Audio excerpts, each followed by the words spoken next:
We live in a country where politicians are more afraid of voters than voters are of politicians. That's how we want it. That feels filthier. That feels like a grosser part of rock and roll, but not what I think. And you know that. Over to you, Chris. I'm shook.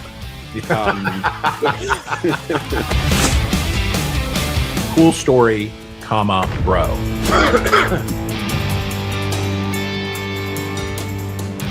Welcome, everyone, to Whole Hog Politics. I'm Bill Sammon, joined by my old pal, Chris Stirewalt, the author of Whole Hog Politics, the must-read political newsletter at thehill.com. Chris, I am planning a trip to my hometown of Cleveland in 2 weeks. It's a 400-mile drive. It's a 1-hour flight. True. I prefer to fly, but I'm willing to drive if the TSA lines are still out the door. Will I be driving or flying in 2 weeks? Well, you should drive because you can go through Wheeling, West Virginia if you drive, and you can go get a Coleman's fish sandwich in center Wheeling, which is the finest fish sandwich. I, as a Protestant American, never had to go on the Fridays during Lent when the number of fish fries I've been to in my days as a mackerel snapper. The astonishing lines of your fellow papists around the block. But I can tell you that it is the world's finest fish sandwich. It is amazingly good. So you should do that. But I think it will be irrespective of whether or not, irrespective of any TSA considerations, because I think they're done. I think they're done. Both sides got what they wanted in the sense that neither side compromised. Democrats didn't have to vote to fund ICE, and Republicans didn't have to vote to limit ICE. And the Senate has a package that they're going to say status quo ante on everything but ICE and enforcement. And then they're going to try to run that in a reconciliation package. But they don't really need to get the reconciliation package because in last year's reconciliation package, they salted another $80 billion or something. It's not like ICE doesn't have enough people, right? Yeah. Well, that's the thing about ICE is when Trump first came in and they did the big, beautiful bill, one of the most striking things about that, if memory serves, is that there was so much money that they were just pouring into ICE. Now, look, give them credit. They managed to shut down the Trump administration managed to shut down the southern border. And I understand Border Patrol is different than ICE, but it almost felt like they were looking for ways to spend and hiring people that they were having trouble getting the right training for people because they had to hire so many bodies to use up some of this money. Long ago, nearly 100 years ago, there was a big debate in the United States about having an FBI, and that having these federal police. The Secret Service was around, and it was focused on protecting the currency. It was part of the Treasury, protecting the currency, and then protecting the life of the president. And when J. Edgar Hoover got going, it was about bank robberies and gangsterism, bootlegging and gangsterism. And this was we need a special federal police force. And there was always a lot of anxiety about having a special federal police force, because it doesn't quite fit in the constitutional rubric, right? And there were many failures of the FBI. We could list them all, but it's been a problematic entity. I think even its defenders would say necessary but problematic. The ICE, the idea of ICE as 20,000 people that are answerable to the Secretary of Homeland Security and the president, that you can just deploy. And that what happened with ICE at the airports was a really interesting thing. The president says, maybe I'll send ICE to the airports. And Democrats say, oh, you've made a mistake. you've made a mistake, because if you do that, then we don't have, you're taking the pressure off of the shutdown, and the ICE people aren't doing ICE raids. They're at the airports. And then 30 seconds later, it occurred to them, after Steve Bannon said it and others said it, like, yeah, good. Let's figure out how to use ICE as sort of a paramilitary force. Steve Bannon says, let's go to the polls. Let's send ICE to the polls. Let's do all these other things with ICE. Right. So we have not, this congressional failure, you give them credit. They got 11 out of 12 appropriations bills late, but they got them passed, and they got it done. So good. They're going to end up passing 11.8 of 12 appropriations bills. So they're doing kind of their job a little bit. Yeah. But the questions about ICE are unresolved, and this is a punt.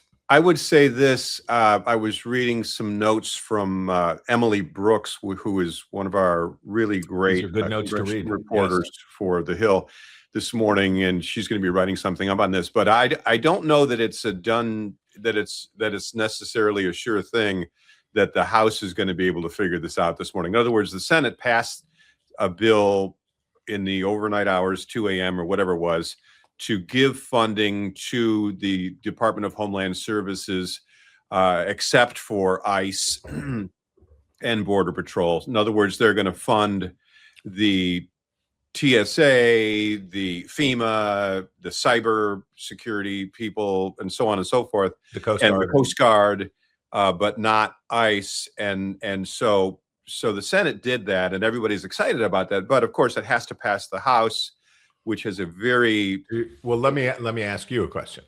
Well, we turn the tables on you, sir.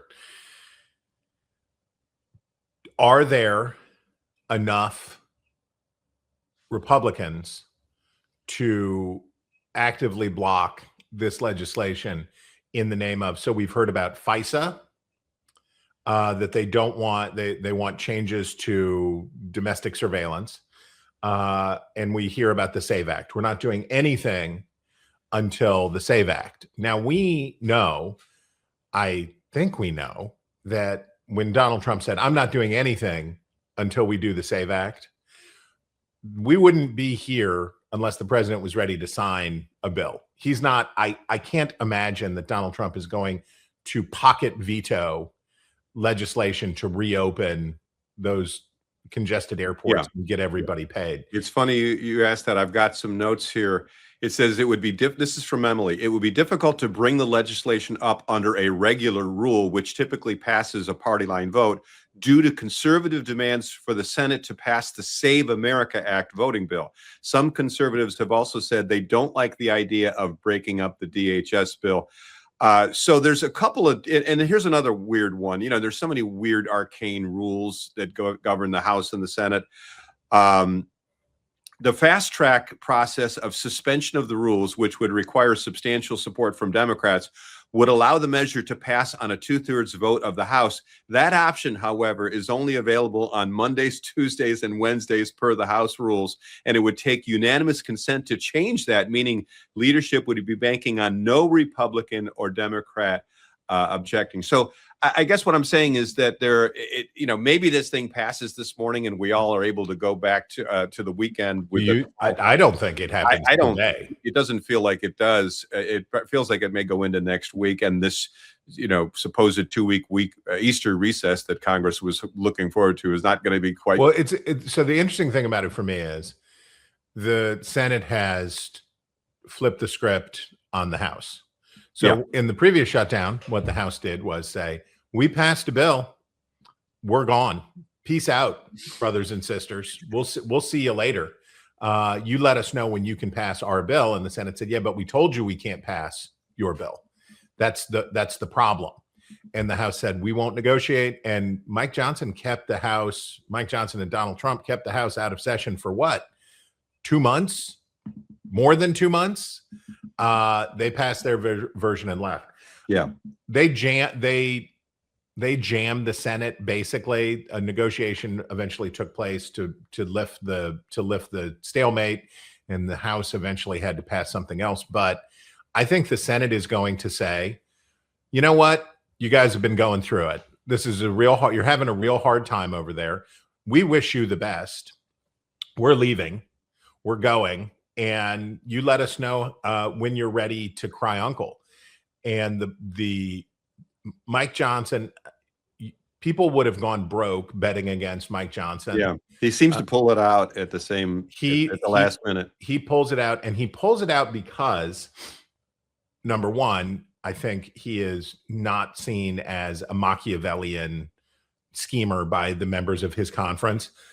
I think he's viewed as an earnest person by the members of his conference. Not exactly like Kevin McCarthy.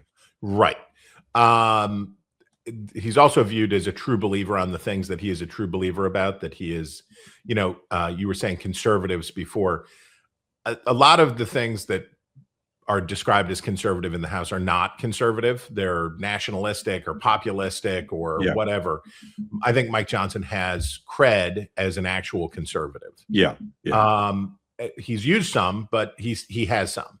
Yeah. But Donald Trump has basically said, I believe that Mike Johnson is our guy. And Donald Trump has never, to my knowledge, dangled Mike Johnson over the pit as he used to with McCarthy, with Paul Ryan, right? Yeah. We're like, maybe you're going to be in big trouble if you do this. Maybe you da-da-da-da. I'm not familiar with Donald Trump ever saying. And the other thing is Trump can also he announced last night that he was going to do some sort of an end run around Congress in order to get TSA funded by doing some sort of an executive action. Chris, I want to ask you about something called congressional dysfunction.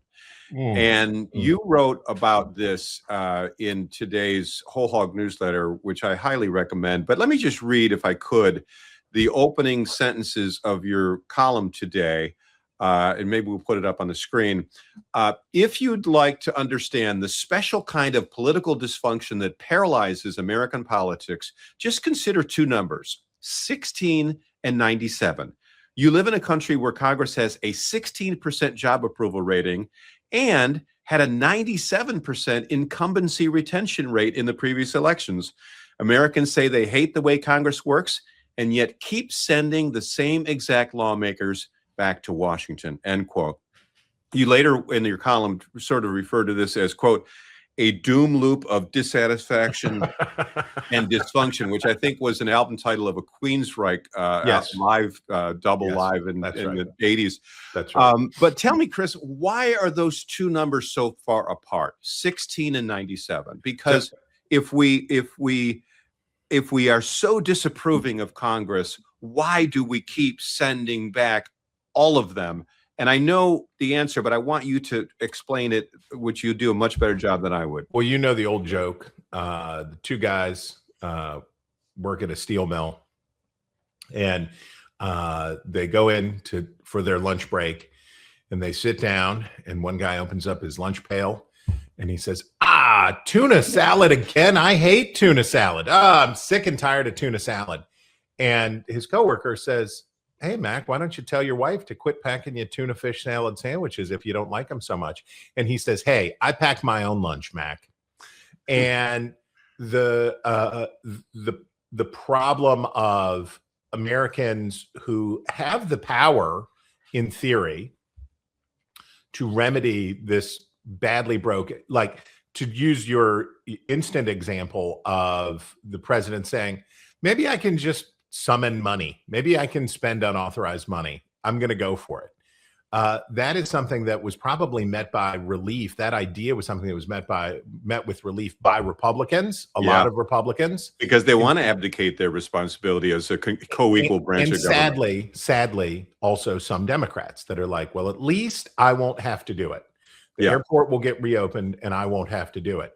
This is, I wrote about this last week. I'm on kind of a heater of doom loops. But last week I wrote about how our primary system is a spectacular joke and how it fails. And so if you think about it this way, the American electorate has become tightly sorted, which is to say where you live, not where you live. Well, yes, probably where you live. but where most of us live, we are in an 80-20 at least district. Our precinct is probably 80-20. We're geographically very well sorted. Charles Murray's great book, Coming Apart, speaks to a lot of the trends that affected the way Americans shifted and move and live. And we don't know or spend time with people who are different from ourselves. And we vote in these compact blocks. And then that gets compounded by gerrymandering. So we all like, and then the district gets drawn, right?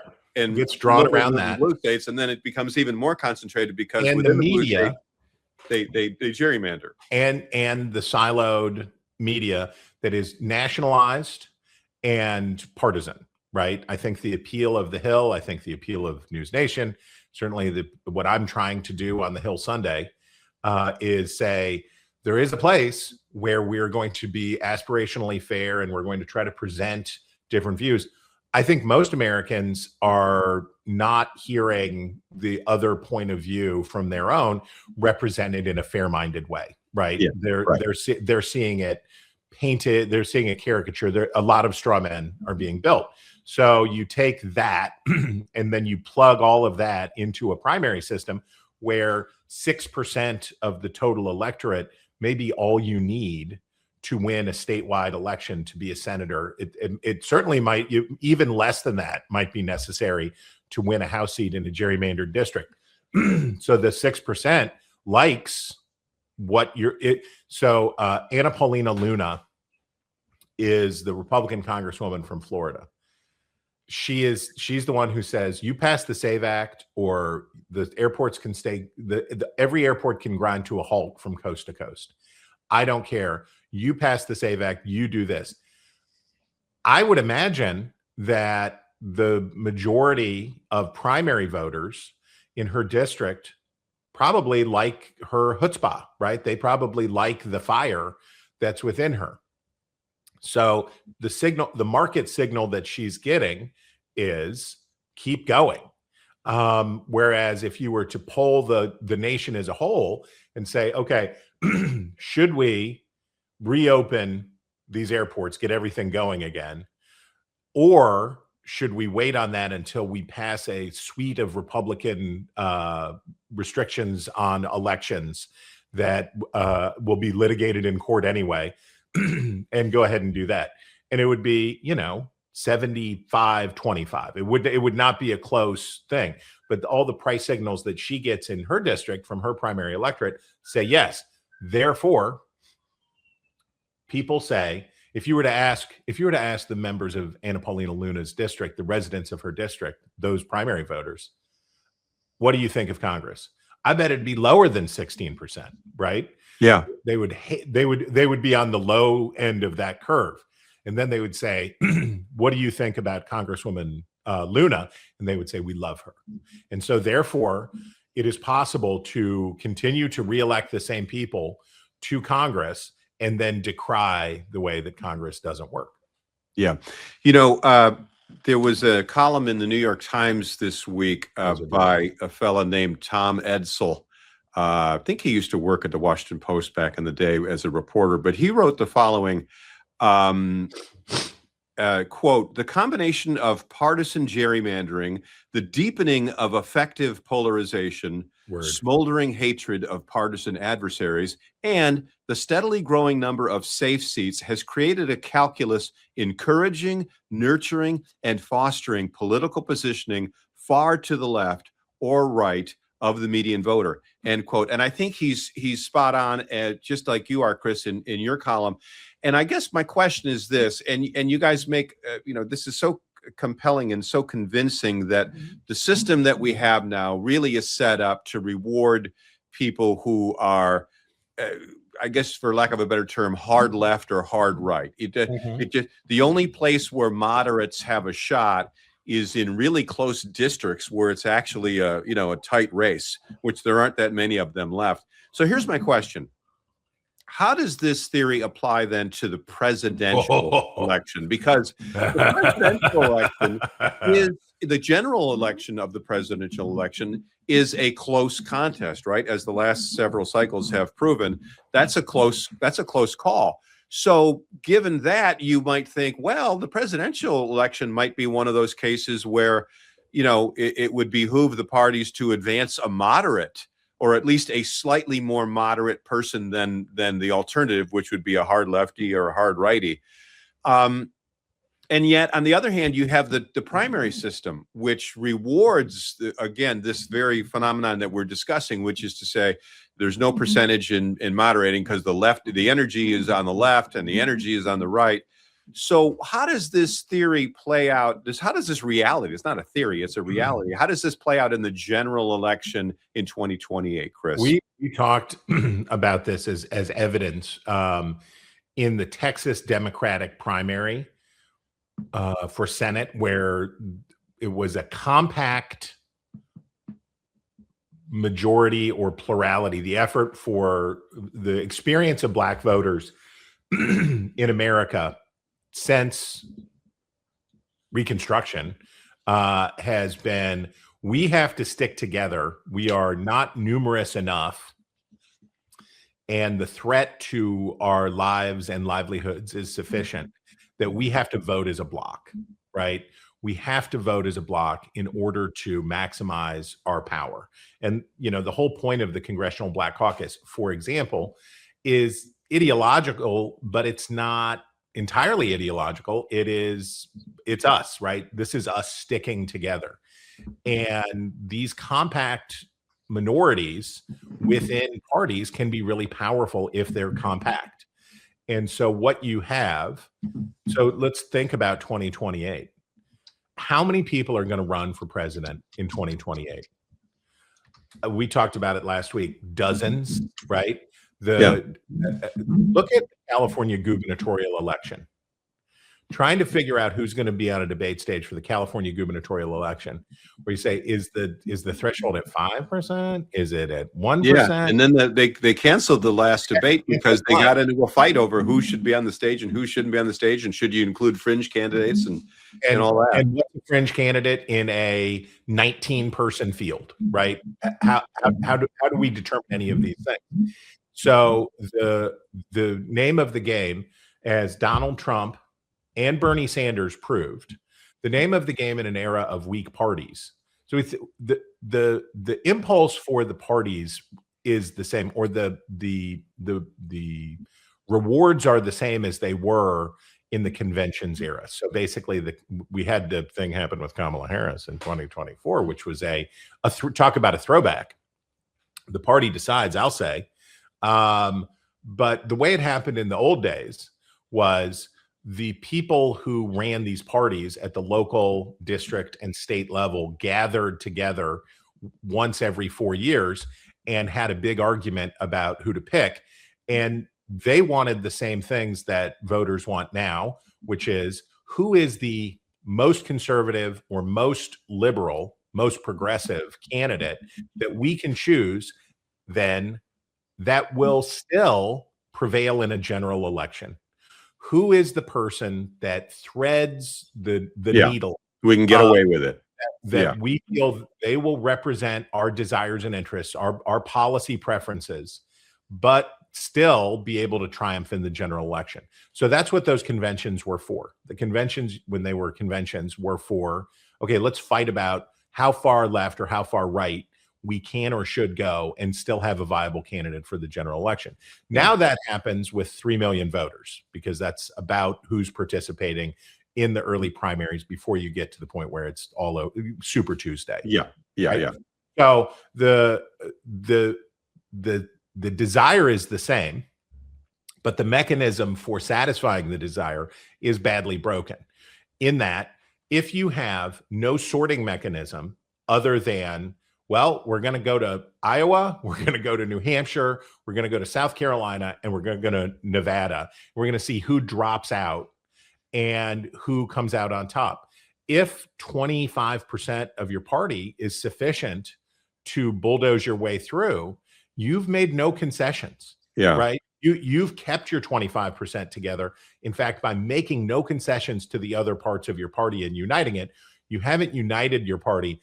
you've subdued your party. And then that may come back to bite them in the general, because they've gotten somebody that's too far to the left or to the right, and they're not going to get elected. I will shut up, but I have to say, I know it's early in the day to do this, but my analogy for this is the two major parties in the United States jump in the swimming pool, immediately micturate, relieve themselves in the swimming pool, and then say to the plurality of Americans who are unaffiliated with either party and say, come swimming with us. Yeah. And these voters say, gross. Yeah. If I have to get in, I'm going to hold my nose and just try to choose the one of you that I find the least odious. Let's take it from the theoretical to the actual, which is, let's look at 2028. Okay. And on the Republican side, you know, again, it's super early, but the betting is that it's either JD Vance or Marco Rubio. And the Democratic side, it's a little bit more wide open, with Gavin Newsom being the front runner of the moment, I guess. Given that we now know, given that it's probably more likely that the Republican side is a little bit more knowable, I guess I'll put it that way. Well, we'll see. How do you like the job that Donald Trump has given JD Vance? You see this Iran gig that JD Vance has got? Which are you referring to specifically? Who will negotiate the peace? Oh, yeah. Who will be the peace negotiator? Not since Joe Biden said Kamala Harris is going to fix the border has there been such a bad gig. Yeah. Trump gave Vance a job of being the sheriff, and he's going to clean up fraud, and he's going to do whatever. That's like sort of like a 2020s version of Al Gore reinventing government. I was just going to say the exact same thing. It's like, oh, you're going to go do this stuff, and you're going to have some press conferences. You're going to do whatever. You. Good for you. He's the vice president. We keep him busy. And the Justice Department is going to target. We know what they're going to target Democrats. They're going to target blue states. They're going to target blue cities. And JD Vance will be able to use this and say, when he's running for president, though I'm putting too many threads out. Well, I do want to talk about the leak, the trial balloon from JD Vance's camp that says maybe he won't run. Oh, maybe, I saw that. Maybe he won't run, which is interesting, and I want to unpack. But the Iran gig. So what seems obvious to me, I don't know what it looks like to you, but what seems obvious to me is that when the president said that he was going to Venezuela Iran, that we are really getting the Venezuela-ing of Iran right now, in that the president says 5 days, no 10 days, no, we're negotiating, no, we're going to send JD, no, we're going to do that. Don't worry, markets, don't worry, energy prices. While I think it was Will Rogers who said that diplomacy is the art of saying nice doggy while reaching for a big stick. And what Trump did with Venezuela was like, no, let's talk. Actually, never mind. You're dead, or you're in custody. And it seems like what's going on with Iran is the president is playing for time, trying to soothe markets while we're moving tens of thousands of troops into the region. And that the promises of 10 days this, 10 days that. So I see JD Vance, who made it. I will shut up by saying it seems like JD Vance's being tapped to negotiate with Iran is the punishment for JD Vance making sure to situate himself on the continuum of this conflict as somebody who was opposed to it, but in a spirit of high-minded regret, does support the president. It's unfortunate that this is where we find ourselves, but gosh darn it, he made the choice and I'm with him. And so this seems like the correct punishment inside an organization to say like, oh, okay, you didn't want to, you go sort this out. And while you're talking to them on the satellite link up, the sound you hear in the background will be the bombs blowing up the people you're talking to. Yeah. Chris, I want to remind our viewers that we are broadcasting live on thehill.com. and we are going to be taking audience questions. We've got some really wonderful questions coming over the transom. People who are watching are able to type their question into the chat, and then we can bring them on. And if they want to come on camera, like Jordan Smith has a really good question. I wonder if we could bring Jordan Smith on camera. Hey, Jordan. Hey, how are you guys? Where are you from? And tell me your question. Yeah, North Carolina. Work at the food bank here, actually. Right on. Winston-Salem. What's on your T-shirt? Mike Ditka, big Bears fan. Whoa. Okay. Nice. Jordan, you're bringing a lot of positive energy here today, and I like it. I appreciate it. Happy Friday. Happy Friday. My question is, are there real negative electoral impacts from shutdowns in the modern era, or is this just kind of more something that'll be forgotten by November? That's good. The best case or the best case study of this is the 2013 Ted Cruz green eggs and ham shutdown. That was going to be electorally devastating to Republicans, we were told, and all of that stuff. And then they did it. And then the next year, the Republicans crushed in the Senate and won everything. I think here's the problem with this stuff, and it goes to what Bill and I were talking about earlier about who participates. So general elections are about convincing those people who don't follow politics that closely, who don't pay that much attention to this stuff. They vote because they feel like they should. They vote because they feel like they ought to.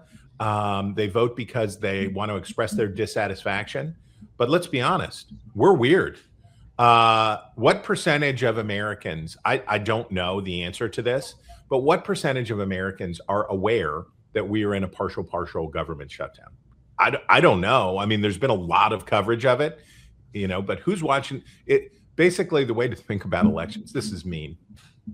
This is, and I don't mean to be mean, but basically it's like, who is getting their news principally from like Good Morning America, right? And no hate on Good Morning America. I don't watch it, but I'm sure they're a lovely bunch of people, but they're also selling skincare, and they're also doing whatever.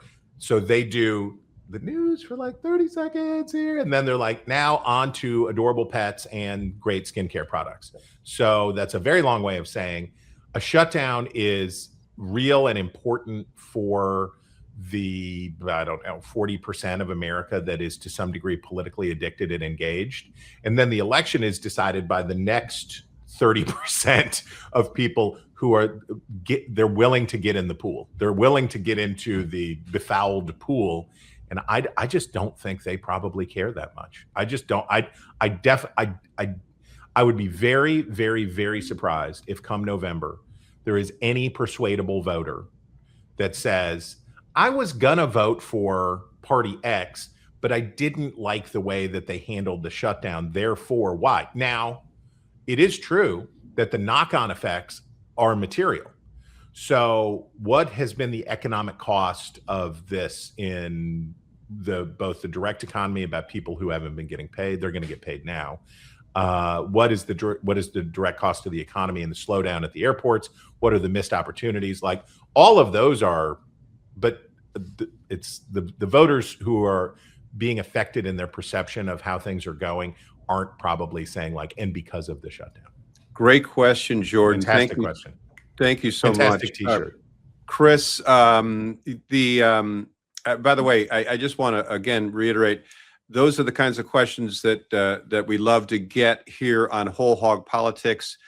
If you are watching on thehill.com, you can we'll try to put up a QR code that you can Probably scan. not going to beat Jordan, I'll tell you that much. And you can get into there's that QR code. If you scan that QR code, it'll take you to a place where you can link into the show in a way that you can actually participate in the show. You can ask a question, you could type a question, you could get on camera, whatever you want. We'd love to hear from you. Chris, in addition to writing Whole Hog Politics, you host The Hill Sunday. which So is a true. wonderful political show on Sunday mornings on News Nation, 10 a.m. Eastern Time. This weekend, Chris, you have a guy among your panel of journalists. You And have lawmakers. a guy named Abe Greenwald. Oh, you got Abe. Yeah, shout out Abe. I believe you have Abe on your We do have Abe on your show this weekend. And I wanted to read something that Abe Greenwald wrote in Commentary Magazine this week. He headlined his piece, An Unpersuadable Nation. And he writes about the Iran war. And he says this: Trump should have presented a strong, lucid argument for the necessity of war because that's his job. But whatever Trump might have said would have been challenged by and buried in the omnipresent anti-war media coverage.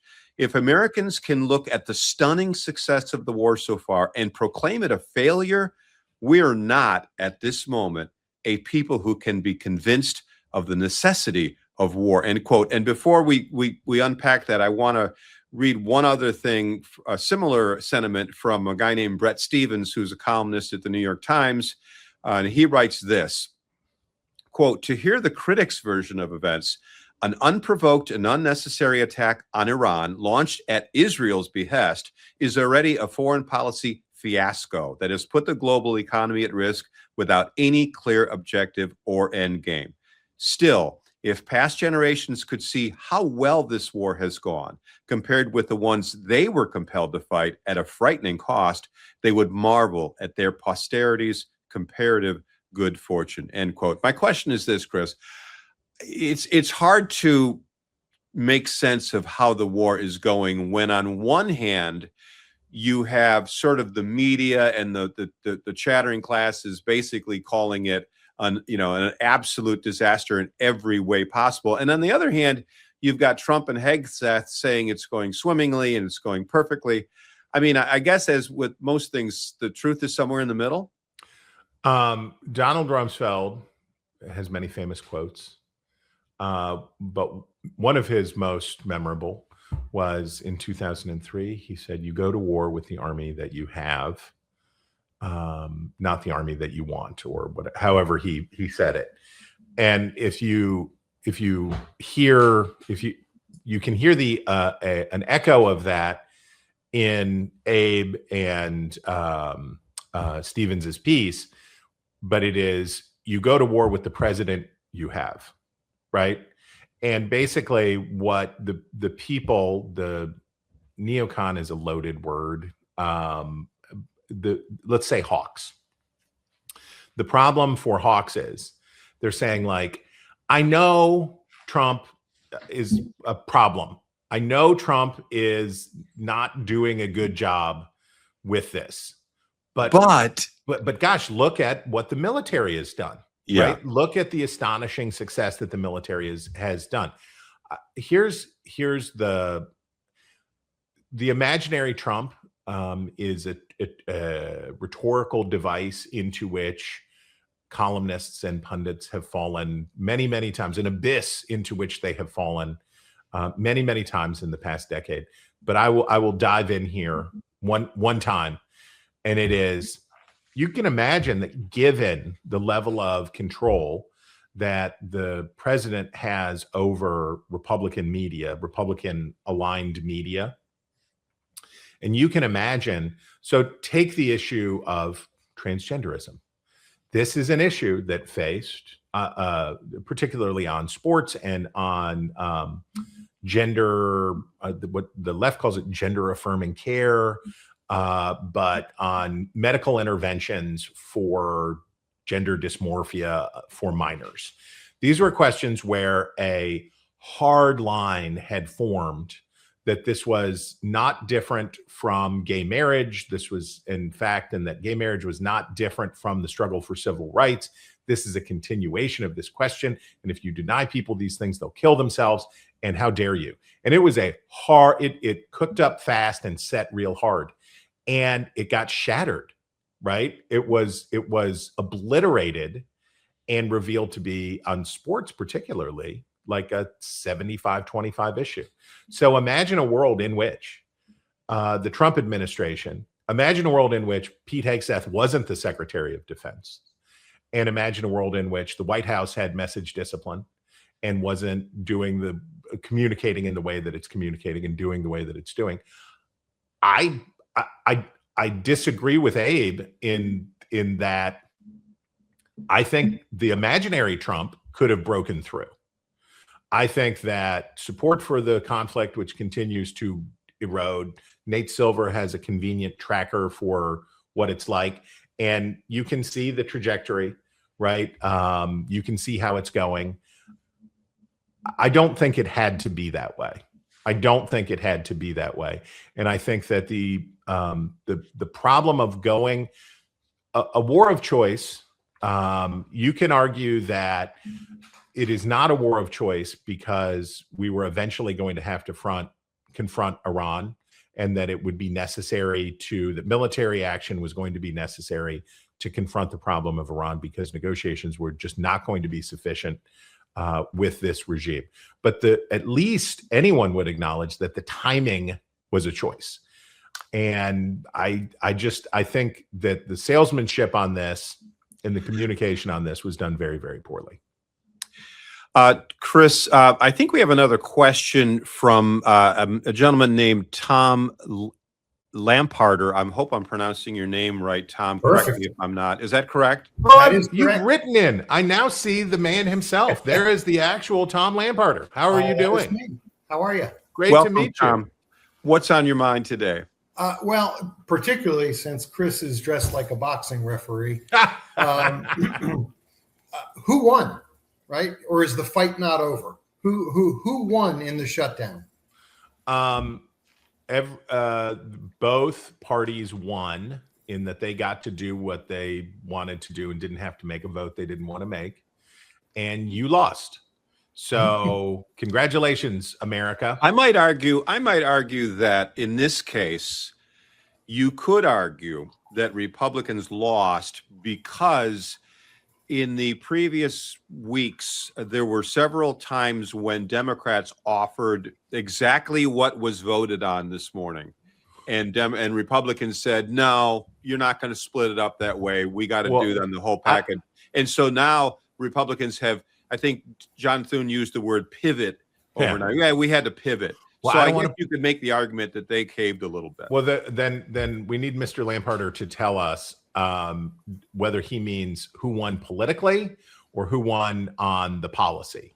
Because in the previous shutdown, which was over Obamacare, the Republicans won the thing, right? No, they made no concessions on Obamacare, but Democrats definitely won the politics because they spent 6 weeks talking to America about high health insurance premiums. And let me tell you, they're high. The health insurance premiums, the most recent Fox News poll asked people, what are you very concerned about?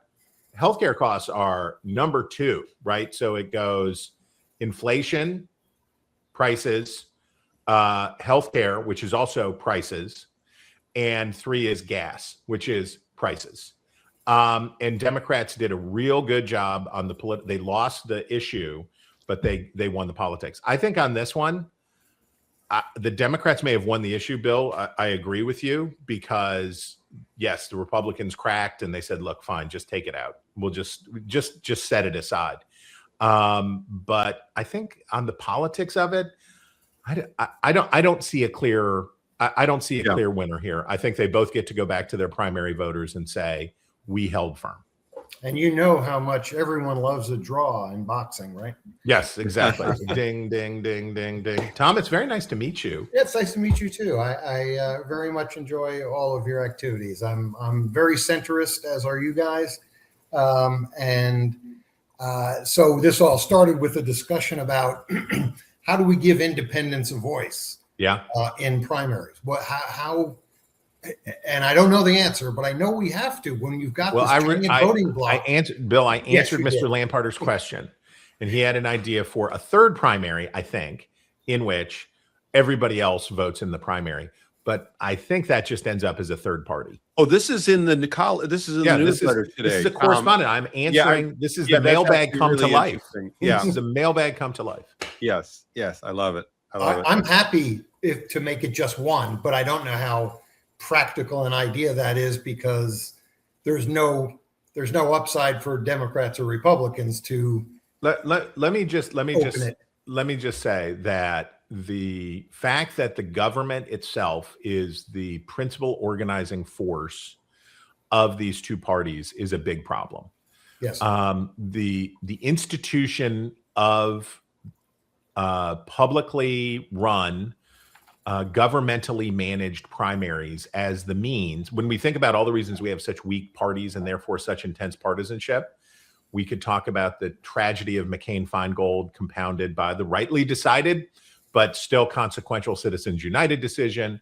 We could talk about all of the ways in which the power of the parties themselves have been diminished, and therefore the appeal of partisanship among their voters has been intensified. But we shouldn't forget that the parties have outsourced their work to taxpayer-funded, governmentally run primaries. They're private institutions. They're not part of the government. The parties are not part of the government, and yet the government runs their candidate selection process for them.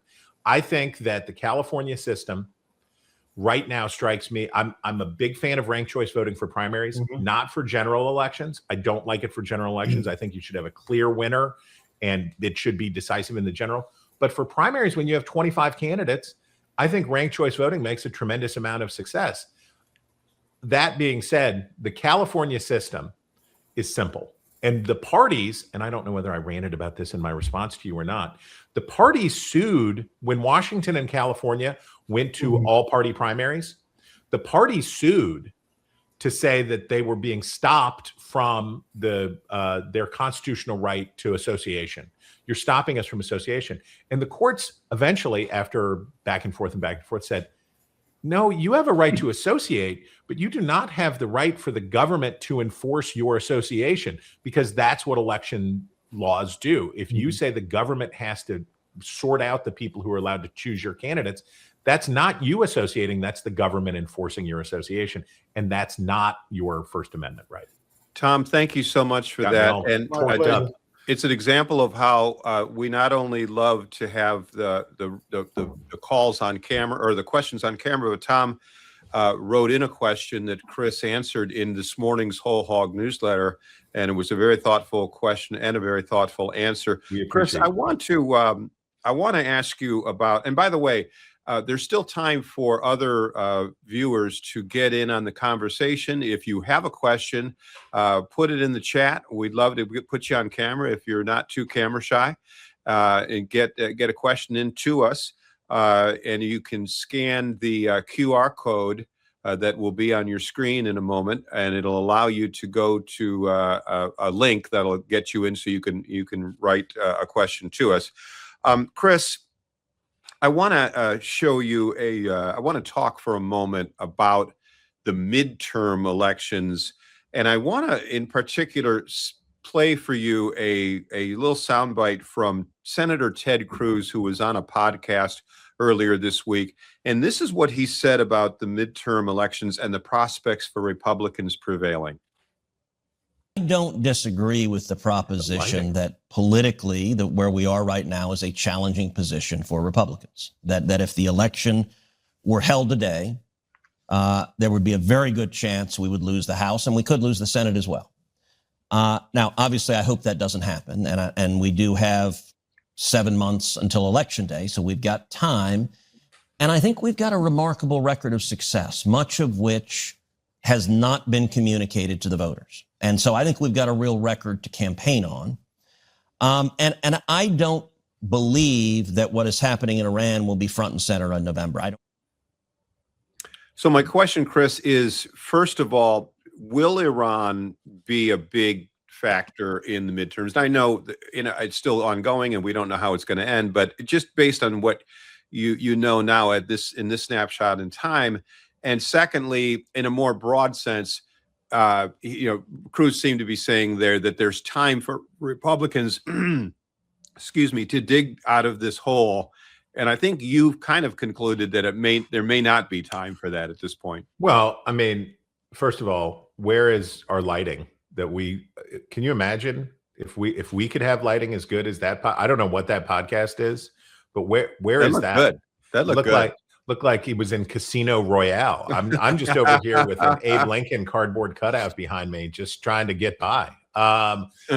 So, but we're keeping it real, Chris. I think Democrats are overstating how consequential the effects in the energy market are in the short term. I don't know what a barrel of Texas medium, what futures on a barrel of Brent. I don't know what the number is today, but when I checked it, and you and I were texting about this, when I checked it on Wednesday, it still hadn't hit the same highs that it was at as recently as 2022. So yeah, $4 gas is bad and people hate it and it's bad, but we've been here before, right? And in 2022 it was bad for Democrats, but not as bad as everybody thought, right? The Republicans dramatically underperformed in 2022, despite oil and energy electricity's changed, it's more expensive. But if we stick to just fuel, it was not that it didn't kill them. Yeah. So I think Democrats are overstating the consequences in the short term. But if we think about what the president's trying to do, is he's trying to open this pickle jar, right? And he's going to try, and he's going to run it under hot water, and he's going to tap it on the side of the sink, and he's going to get one of those rubber doodads on there, and he's butter knife the handle with the butter knife on it. He's gonna do everything he can to get in the pickle jar, and then eventually he's going to have to smash the pickle jar if he can't get the lid off and start taking those pickles out. And the Republicans are understating.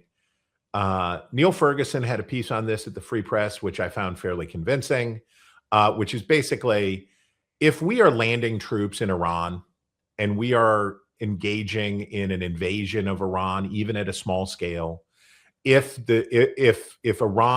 we do undertake strikes on Iran's energy infrastructure, we will be picking pieces of glass out of the pickles for a long time. And I don't think that it's necessary that the energy shock that we're going through right now tips us into recession. I don't think, and the economy was already weak, right? We already had, we have a lot of bad numbers that said that we were kind of sucking wind. I don't think it's necessary that be true, but I think the situation is, maybe let me put it this way. Ted Cruz is right if nobody's talking about Iran in November, right? There's a world in which the pickle jar, the lid pops right off that sucker, that right before the Marines get there, the pickle jar opens up. And Iran cries uncle. Yeah, and we say, we win, right? Which is what the president wants to do. The Strait of Hormuz is reopened.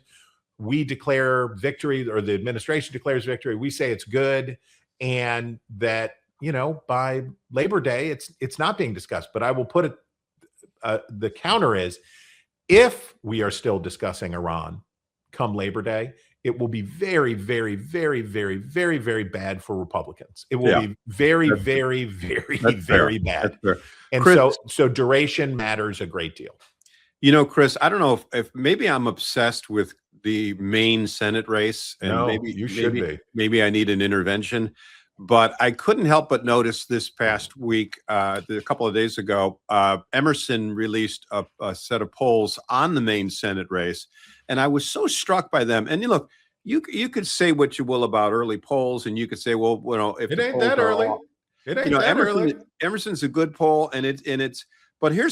Let me see if I can put up some of these numbers. The first one I wanted to show you would be Graham Platner versus Janet Mills. Now, this would be a race for the Democratic primary position to then go ahead and compete in the general election. So Platner would have to get through Janet Mills, who is the current governor of Maine, and Platner is this outsider. We've talked about him before: oysterman, hard lefty, etc., charismatic. And look at the numbers; he has double the support. And by the way, let me just point out that like 2 months ago, and if I have to dig out the tape, I will. I said on this very show, could we be talking about the next senator from Maine, Graham Platner? Now I know it's still premature, but these numbers, this is a crazy number. He's double the support of his Democratic opponent, who's the sitting governor. And Janet Mills has started running ads against Platner, very negative ads, with his old Reddit content about the basic, not that women deserved to be raped, but bad, right? Some real misogynistic junk. And Platner has responded directly, played her ad, and said it was a kind of a I'm not a witch, a little bit of a I'm not a witch ad. Yeah. Right. Which, but what he said not was that I'm not a witch, but I was a mess and I regret deeply the things that I said when I came back. And they're buying it. The voters seem to be buying it for them, or at least the Democratic primary voters. Here's the thing. All of the core of Janet Mills' argument is that Graham Platner will lose to Susan Collins because he has too much baggage. Well, let me show the next slide. Okay. Platner versus Collins, because it's funny you mentioned that. In the Emerson poll, Platner beats Susan Collins, right, 48% to 41%, but they also ran a number, the numbers on Janet Mills versus Collins. So this shows Platner winning by 7 points. Susan Collins gets beaten by 7 points by this upstart, hard left, insurgent guy if he were to win the nomination on the Democratic side. Let's look at the next slide, which has Janet Mills versus Susan Collins, and she only wins by 3 points. And by the way, none of this is good news for Susan Collins. And again, it's early. But my point is that the margin of error in this theoretical matchup is higher for Graham Platner against Susan Collins than it is with Janet Mills. When you say the margin, the margin of victory, I meant. I'm sorry. Both, I think, I'm doing some quick math here, but I think the undecided is about the same for both of them. Is that right? I don't know, actually. So I've got 46 and 43 for 89, and I think the other one is 89 spoken for. So the argument that if you're Janet Mills, you're going to make is the voters who are not engaged on this, when they are forced later this year to take this seriously and dive in on this and say, oh, Collins is running again, and the Democrats pick this guy, they're going to get introduced to Graham Platner and they're going to break. And they're going to break which way? Against, if you're Mills, your argument is that they will break for Susan Collins because Graham Platner will be too much. And here's the problem in the primary. Democrats mostly agree on the issues. The primary is, and this is the same thing for Texas Republicans, where it seems like Ken Paxton might go the distance here. I don't know. Yeah, I don't know. Doesn't seem to be dropping out. But they're having a fight. The Democrats are having a fight over character in Maine, which is Graham Platner a bad guy? He had a Nazi tattoo. He said these misogynistic things. He was a communist. Well, that's not the conversation they're having. Yeah, that seems to be okay. That's the point. That's the point, which is that used to be like a bad thing. The general election vulnerabilities of both Ken Paxton and Graham Platner are not being explored in their primaries because they don't want to. The other candidate, the establishment candidate, doesn't want to talk about the differences of opinion that they have on the issues. So, for example, Graham Platner is not attacking Janet Mills by saying, she's anti-gun, right? Because he's kind of pro-gun. He's kind of pro-gun. Yeah, that's his one apostasy. That's his apostasy. Yeah. So they're trying not to have an ideological fight that would divide the party. So Democrats in Maine are having an argument about who do you like more? And they like the young combat veteran turned oyster farmer, sweater wearing, bearded. I think I described him as the cable knit Che Guevara, the child of privilege who, in the annealing fires of war became this ideological figure, and that they're into it. So they're having that discussion. what's the discussion you're going to have in the general election? It's going to be ideological. Yeah. It will be. That's when Susan Collins would be like, oh yeah, your tweets and stuff, you know, those are bad. But let's talk about your policies and let's talk about what you want to do.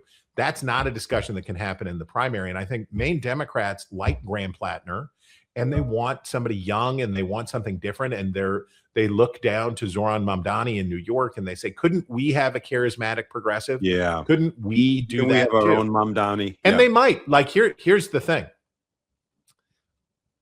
Susan Collins pulled the biggest rabbit out of a hat.